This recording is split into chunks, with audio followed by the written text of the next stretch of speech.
اگر کوئی آدمی جمعہ کی نماز میں پیچھے آتا ہے، مثال کے طور پر جمعہ کی نماز شروع ہو چکی ہے، فرض نماز کھڑی ہو چکی ہے، اس کے بعد آتا ہے، تو وہ آدمی کیا کرے؟ خاص طور سے وہ آدمی جس کی رکعت چھوٹ گئی،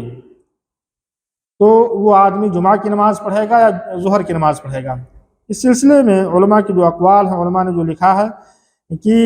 وہ آدمی اگر اس کو جمعہ کی ایک رکعت مل جاتی ہے، یعنی جو جمعہ کی 2 رکعتیں ہیں، وہ دوسری رکعت میں اگر کوئی انسان پہنچ جاتا ہے تو وہ جمعہ کی نماز پڑھے گا، سلام پھیرنے کے بعد وہ کھڑا ہو جائے گا، پہلی رکعت جو اس کی چھوٹ گئی ہے اس کو مکمل کر لے گا، اور اس طرح سے اس کی جمعہ کی نماز ہو جائے گی۔ لیکن اگر کسی انسان کو دوسری رکعت بھی نہیں ملتی ہے اور دوسری رکعت میں وہ انسان رکوع کے بعد میں آتا ہے، اس لیے کہ رکوع کا پانا یہ رکعت پانے جیسا ہے، اگر کوئی انسان رکوع کو پالے تو گویا کہ اس نے رکعت کو پالی، جیسا کہ اللہ کے رسول صلی اللہ علیہ وسلم کے فرمان سے واضح ہے، من ادرک الرکوع فقد ادرک الرکعہ، کہ جس نے رکوع پا لیا اس نے رکعت پالی۔ تو اگر کوئی آدمی رکوع سے پہلے دوسری رکعت میں رکوع سے پہلے آ جاتا ہے تو گویا کہ اس نے ایک رکعت پالی اور وہ دوسری رکعت کو پوری کرے گا۔ لیکن اگر کوئی آدمی دوسری رکعت میں رکوع کے بعد آتا ہے تو علماء نے کہا ہے کہ وہ آدمی کیا کرے گا؟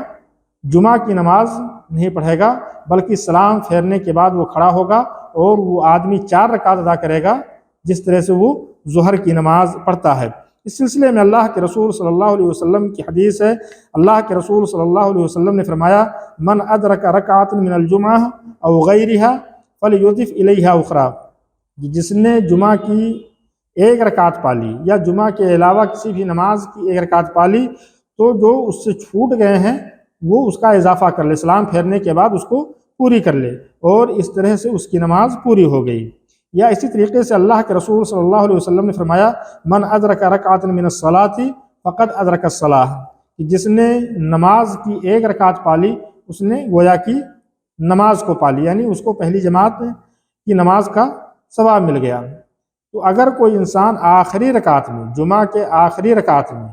رکوع سے پہلے آتا ہے، یعنی امام نے ابھی رکوع سے اپنا سر نہیں اٹھایا ہے، سمیع اللہ لمن حمدہ نہیں کہا، اس سے پہلے اگر کوئی انسان آ جاتا ہے تو وہ جمعہ کی نماز پڑھے گا، سلام پھیرنے کے بعد وہ ایک رکعت پوری کر لے گا